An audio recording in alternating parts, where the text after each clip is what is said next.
Morning. Good to be with you today. Today we'll be in John 11. In John 11, we're concluding this longest narrative section of John. We recall that Lazarus, Jesus' friend, who came from a family of such friends of Jesus, had fallen ill and died. Jesus had delayed his going till after his death, and he told us how it would all end. He said in verse 4, this sickness is not to end in death. There was death, but that wasn't the end, as we saw. But it's for the glory of God, so that the Son of God may be glorified by it. So this was for the glory of God, as he had told Martha, as they were standing just outside the tomb, and he had said to roll away the stone. He said, and she said, well, Lord, it's been 4 days. He said, but did I not tell you that if you believe, you'll see the glory of God? And so she did believe, and because she believed, she saw the glory of God. As we talked about last time together, that doesn't mean that that's just that she saw her brother raised. Other people saw her brother raised too, and we'll find out in today's lesson, they did not glorify God. They did not in that action see the glory of God. She and the other believers saw the glory of God in it, but many there did not. And many who heard about it did not see the glory of God. They did not believe in Jesus. And amazingly, this great act of power and compassion, this is seen as only more reason to put Jesus to death. And so thus the title of today's lesson, The Plot to Kill Jesus. For others, though, it was the strongest indication yet, I think, that they should believe in Jesus. Jesus said even to his disciples in verse 15, he said, I am glad for your sakes that I was not there, so that you may believe. Even to his disciples, he's still at this late date, only a few months, about 6 or so before his crucifixion, working to get them to believe better, to trust more, to have a deeper faith. So, here's the parts we've seen so far in John 11. We saw Lazarus and his death. Jesus' promise that he was the resurrection and the life. Him weeping at the effects of death on his friends and the effects of death on humanity.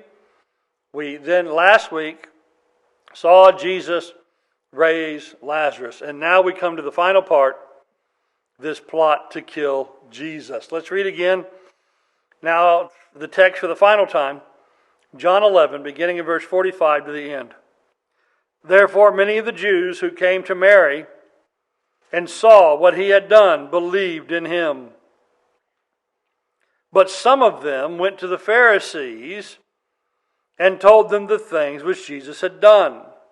Therefore the chief priests and the Pharisees convened a council and were saying, what are we doing? For this man is performing many signs. If we let him go on like this, all men will believe in him, and the Romans will come and take away both our place and our nation. But one of them, Caiaphas, who was the high priest that year, said to them, you know nothing at all, nor do you take into account that is it expedient for you that one man should die for the people, and that the whole nation not perish. Now he did not say this of his own initiative, but being the high priest that year, he prophesied that Jesus was going to die for the nation, and not for the nation only, but in order that he might also gather together into one the children of God who were scattered abroad. So from that day on, they planned together to kill him. Therefore, Jesus no longer continued to walk publicly among the Jews, but he went away from there to the country near the wilderness, into a city called Ephraim, and there he stayed with the disciples. Now, the Passover of the Jews was near, and many went up to Jerusalem out of the country before the Passover to purify themselves. So they were seeking for Jesus and were saying to one another, as they stood in the temple, what do you think? that he will not come to the feast at all, will he? Now the chief priests and the Pharisees had given orders that anyone who knew where he was to report it, so they might seize him. And so there we have the plot to kill Jesus. We'll consider this text in 3 parts, just put up there. What are we doing? The unintentional prophecy with a purposeful plan, and then expectations and preparations. So we go back to the graveside. As we begin our reading today in verse 45, Lazarus having come out. John doesn't tell us of the immediate reaction. Certainly it would have been wide eyes and gasp, cries of disbelief or unbelief as the realization came, no, that's really him. Jesus had said, take the cloth off of him. Imagine when they unwrapped his face and it's really him. Because if we're going to do this as a magic show, it's pretty simple. You put the dead man out, you have the live man come out, and somewhere along the way you performed a switcheroo. But here we buried the man 4 days ago in the sight of everybody, and no one's opened that tomb, and now the tomb is open, and well, it must be somebody else. No, when they unwrapped him, it would have been him. And so then the realization it's really him, the joy there. And just imagine that walk back home. How happy and joyous that would have been. John goes right to the after effects, to the important effects. Many of the Jews who came to Mary and saw what he'd done believed. Many of those who came to Mary were probably from Jerusalem, as they lived there in the suburbs. And the fact that they came to her, I don't think means they so much maybe walked across the street or down the lane, but they'd come from Jerusalem. Well, we're going to have many prominent people. We think about the social class that Mary and Martha must have been in, as we have in John 12, them using the bottle of perfume that costs a year's wages. What kind of ladies have access to that? Well, ladies of a certain social set and a social class. Their friends would have been the ones that were there. All over town, leading men in Jerusalem would have had their wives or their daughters come back and say, honey or daddy, guess what we saw? And how many of them would have believed? And so we find that Jews realize they've got a problem. They've got a problem because they don't do what these others did. These others, it said, believed in him. Believed in him. And the construction of that, believed in him, it's that same Greek preposition that we all know so famously from Acts 2:38. It's that preposition eis, which means in or into, right? In that passage in Acts 2, it says, be baptized for, or eis, into remission of sins. You want a state of remission? Be baptized in Jesus' name. Here it's the belief that's in or into Jesus. They're putting their faith, they're putting their trust into Jesus. And that is the only safe place to put it, right? We can put our faith and our trust into a lot of things, but there's only one of them that is safe to do so, and that is into Jesus. And so some of them were putting their faith into Jesus. This man who said he was a prophet, who taught the people about God, but then also showed people God's power and majesty. Well, they believed into him. They put their trust into him. And we think, well, what else could you do when he's out there raising the dead? Oh, well, you could do otherwise. As we see verse 46, but some of them went to the Pharisees. And so imagine seeing this great thing, and your first intention is with partisan motive, go tell his enemies so they can do something about it.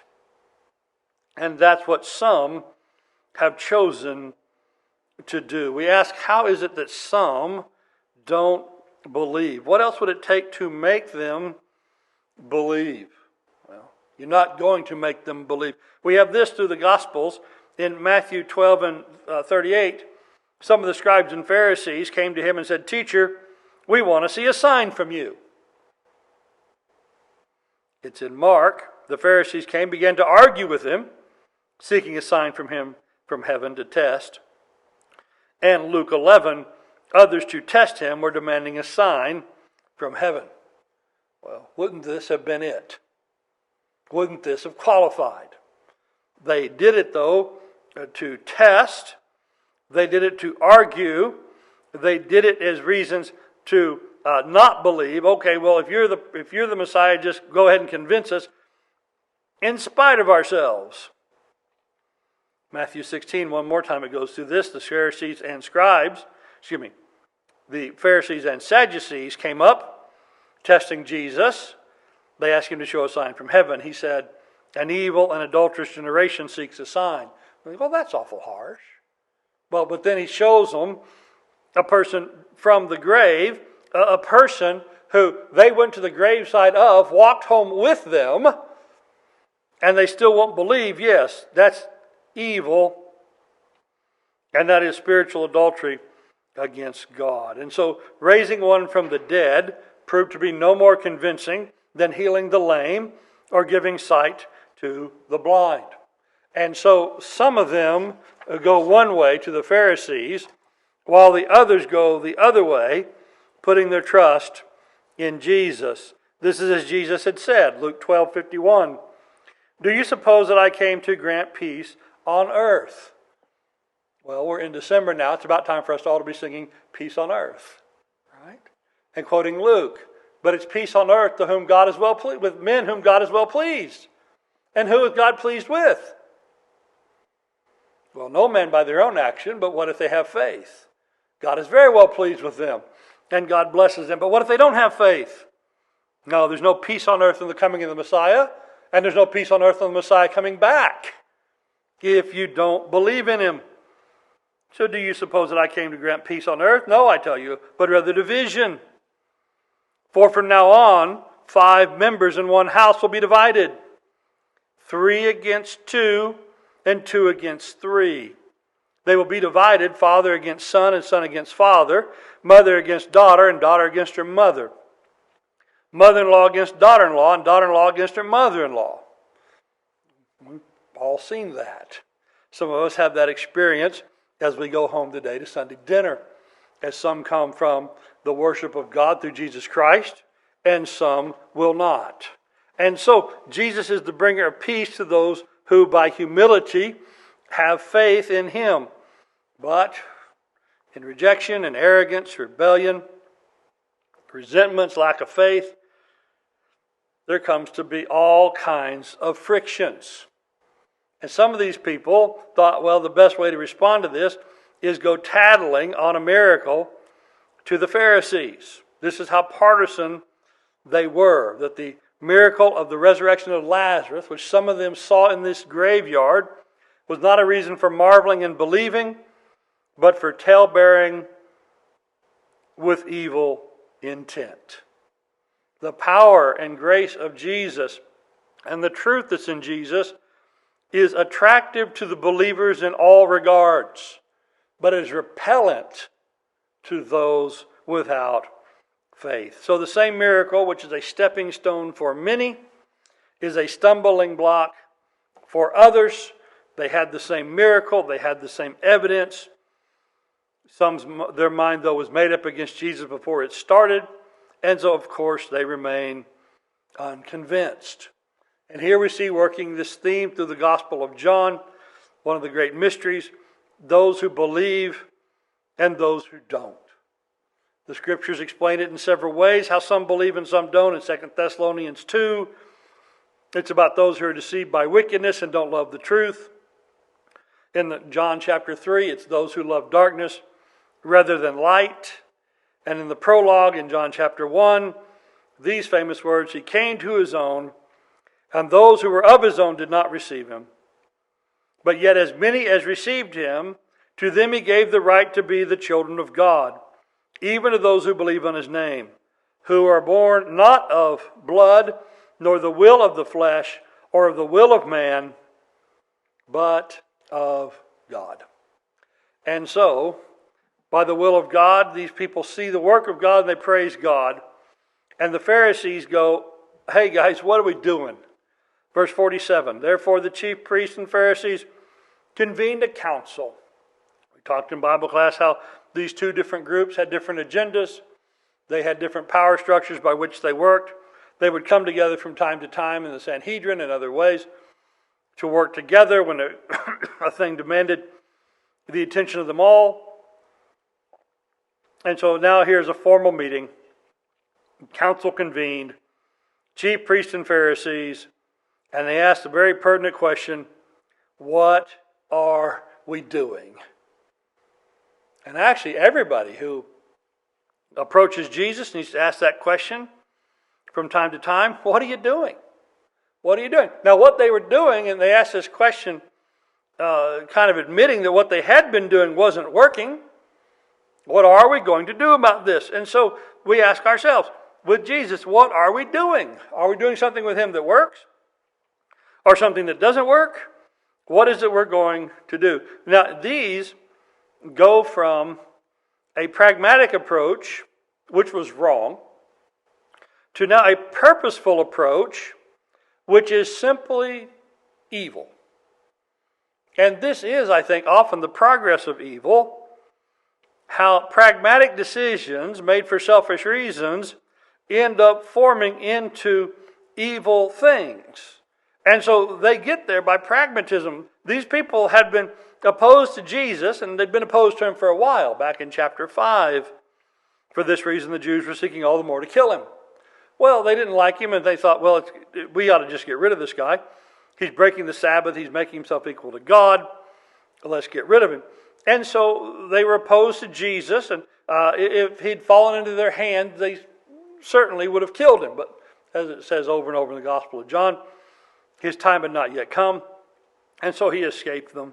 We found out that they followed him and his followers around. They asked him harassing questions, such as, give us these miracles to prove who you are.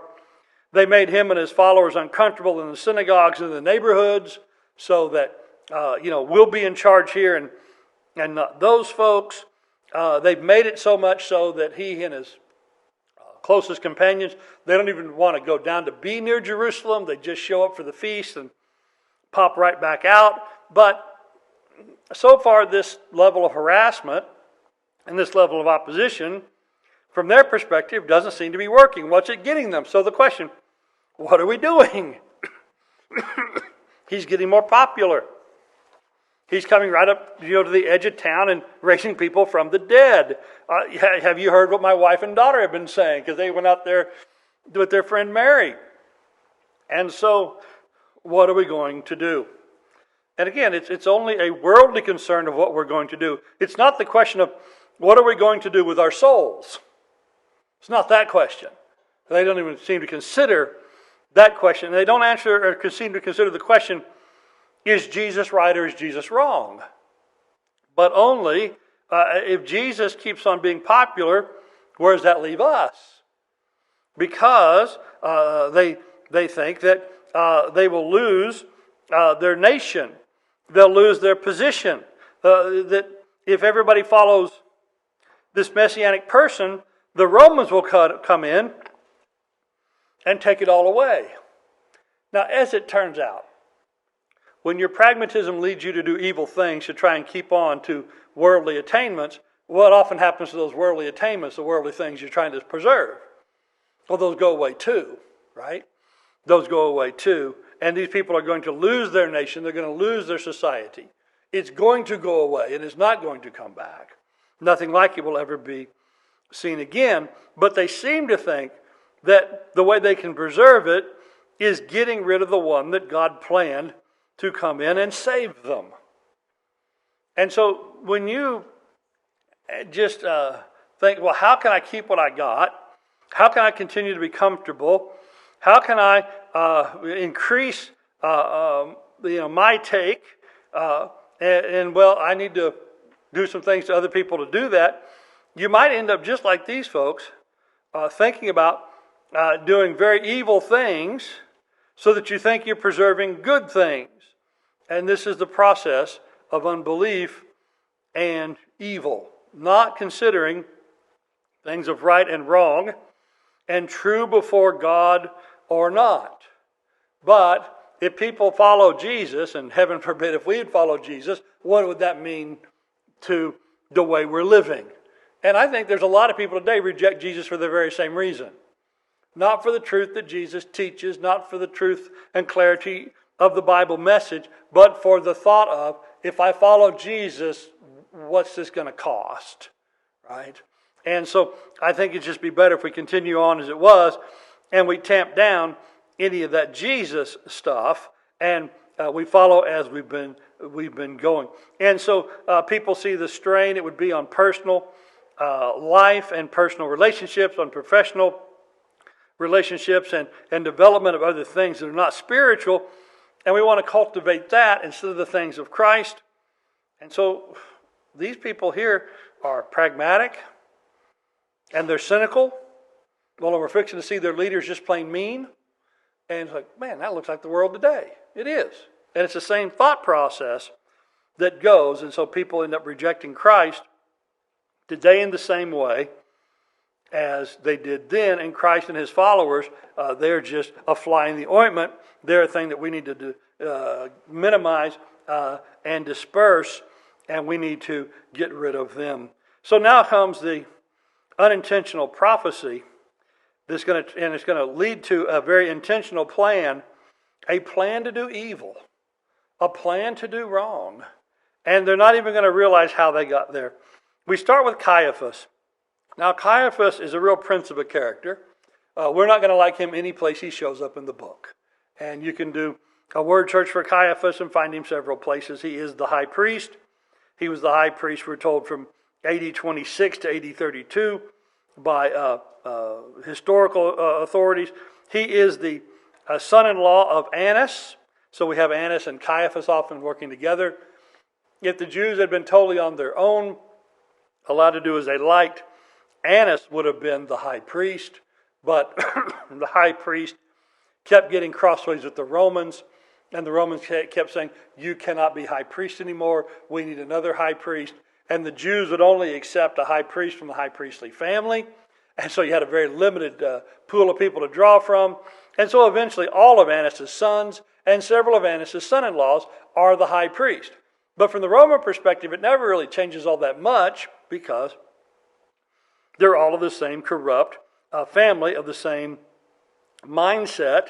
But Caiaphas is the official high priest because of all these things going on. And we just see what kind of a prince of a guy he is as he addresses his compatriots, as he addresses the nobles of the nation.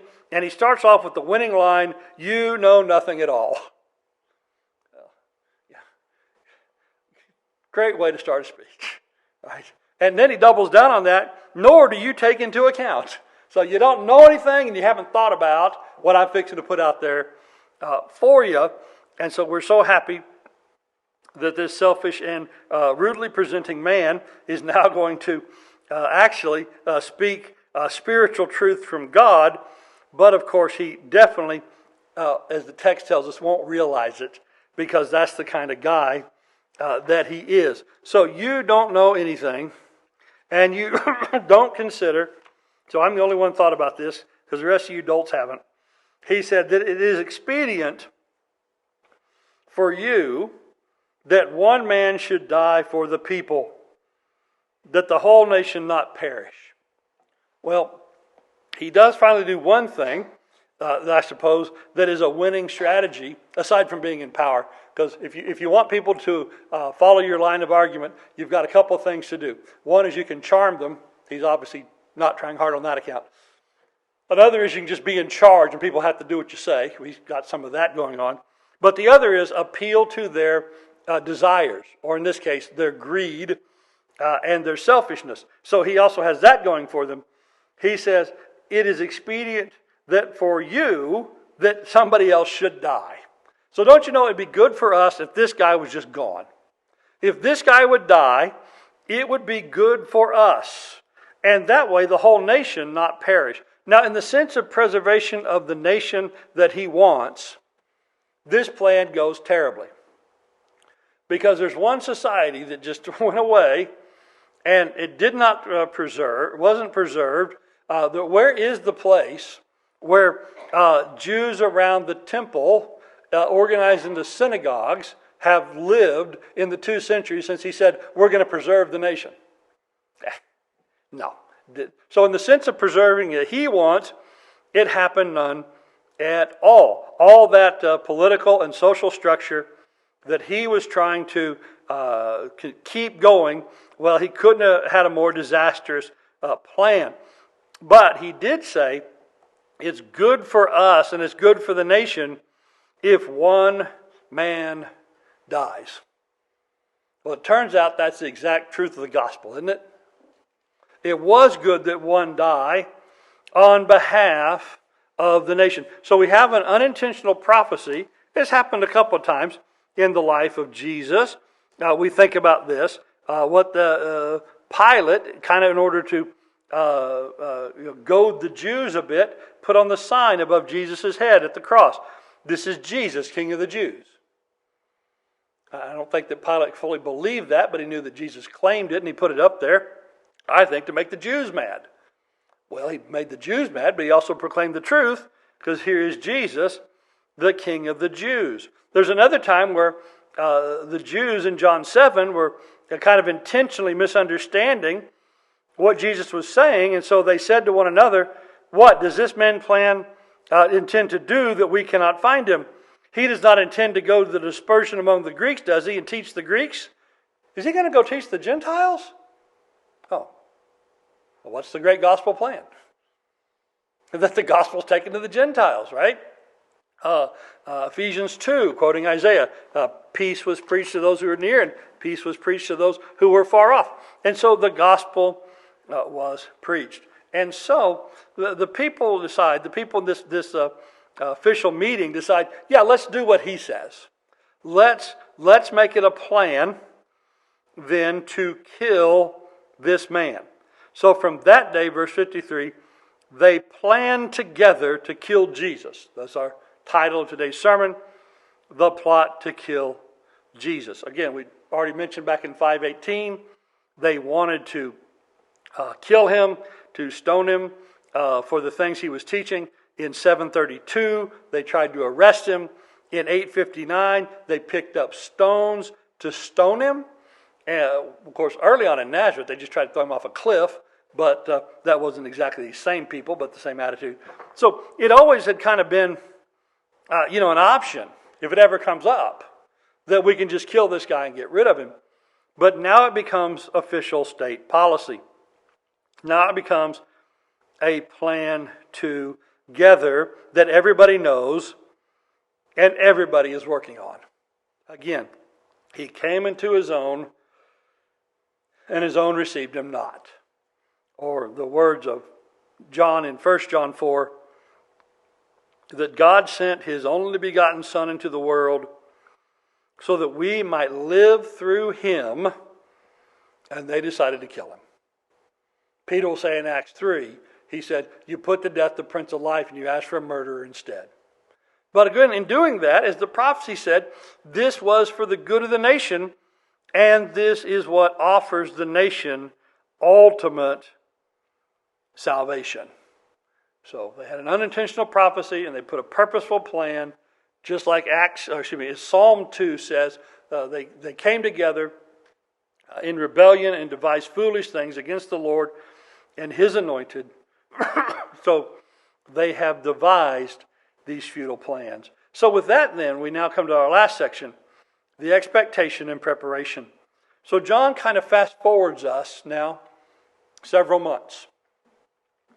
We go from Jesus having come to the outskirts of Jerusalem to heal Lazarus some 5 or 6 months before the fateful Passover week and the crucifixion. But Jesus is not going to be seen there anymore until his final coming, until it is his time at hand. Therefore, verse 54, Jesus no longer continued to walk publicly among the Jews. Now, from the other Gospels, we don't realize there's quite this pause, because the next place, the other Gospels take up the story is in Luke 17, 18, and 19, where Jesus is making that final pilgrimage. He's traveling with people from the area around Samaria and Galilee, the borderland. He's coming down through Jericho and coming up with the pilgrims into what will culminate in the triumphal entry. But there's so much that happens on that final pilgrimage, probably a 5 or 6 week trip. And Matthew 19 and 20 cover that same period as well. But down in Jerusalem, we've got several months of radio silence. And so Jesus is off in the wilderness until it's time to go join the pilgrims who are going to be coming down to this Passover. So John tells us from the perspective of Jerusalem, while the other Gospels tell us of the activity of Jesus as he is now headed that way and headed down. So there's a lot of things happening in the pilgrim bands coming down, but there's nothing happening at the destination yet. But they'll all get there, and they'll all get there relatively soon. So Jesus was with his disciples there out in the countryside. And so we do know that in times of turmoil and trouble, well, where's Jesus? Well, he's with the disciples. The world may not see it, but he's there with the disciples. But then the Passover drew near, verse 55. And many went up to Jerusalem out of the country before the Passover to purify themselves. And so people started arriving to Passover early. Jesus will arrive with one of those big bands of pilgrims that get there a week before the Passover, right? Triumphal entry, Palm Sunday, all that. So Jesus will get there a week before, but some have been getting there a long time before, doing all the things necessary, going through the purification rituals, getting the Passover lambs, preparing all things, and town is just slowly filling up with folks. And as folks are making their preparations, as folks have a little bit of time waiting for the day to come, what are they talking about? Well, they're talking about Jesus. What do you think? Will he not come to the feast at all? Think he's coming? Jesus had been to most of the feast during his ministry. And so he shows up and he makes pronouncements. Sometimes there's a big hubbub about it. And everybody knows the Jews now, they put out orders. If you find this guy, tell us. And so there's this expectation of people. Now the chief priests and Pharisees have given orders, verse 57, if anybody knew where he was, they should report it so they could seize him. Now as we end here, just one last, I think, rather poignant thing. These corrupt authorities want Jesus, and they want him badly. But none of them knew where he was. And they're not going to know where he is. And even when he comes to Jerusalem, and he keeps going outside the city every night, they're not going to know where he's at. But there is one person who'll tell them. Right? And he's not one of these guys. It's one of Jesus' own disciples. One of the people who were out there in the wilderness with him. One of the people who withdrew with him to Ephraim. One of the people who was there and saw Lazarus raised. One of the people who, like everybody else, would have said all the words of praise and would have said all the words of faith. One of the people who would have had Jesus kindly on his lips. And he's the one who's going to do what these corrupt authorities can't do for themselves, which is know where Jesus is so they can arrest him. And so when the opportunity for his gain came, he took it. And he showed where his heart really lay. He showed where his devotions were really placed. You know, we started with verse 45 about the people who'd gone out there with Mary. They saw what he'd done and they believed in him. They put their trust in him. But one of the people who saw that didn't. And so, just like the question comes to us, in the question of the Jews, what are we doing? What is it we're doing with Jesus? And so the question also, I think, comes to us, where is our heart really? Is it really trusting in Him? Or might some circumstances or some want of selfishness or something that we're doing cause us, who are at the place where Jesus and the believers are, among the people who mouth the words, not really have the faith in their heart? And so we see what they're doing from the outside, and we know how unsuccessful it was until a man on the inside helped them out. And so let's make sure we put our trust in Jesus, that if we're asked, what are we doing with Him? We can give a good answer. That when it's asked, are you really trusting in Him? We can honestly say we are. And then we can faithfully carry that out. With that, then we close. Having thought about this plot to kill Jesus, Lord willing in the future, further into the Gospel of John. With that, we close and ask you to come to the invitation this morning, confessing Jesus, putting your trust in Him, making confession of that, being baptized into Him for remission of sins. If you need to come or come back, we ask you to come as we stand and sing.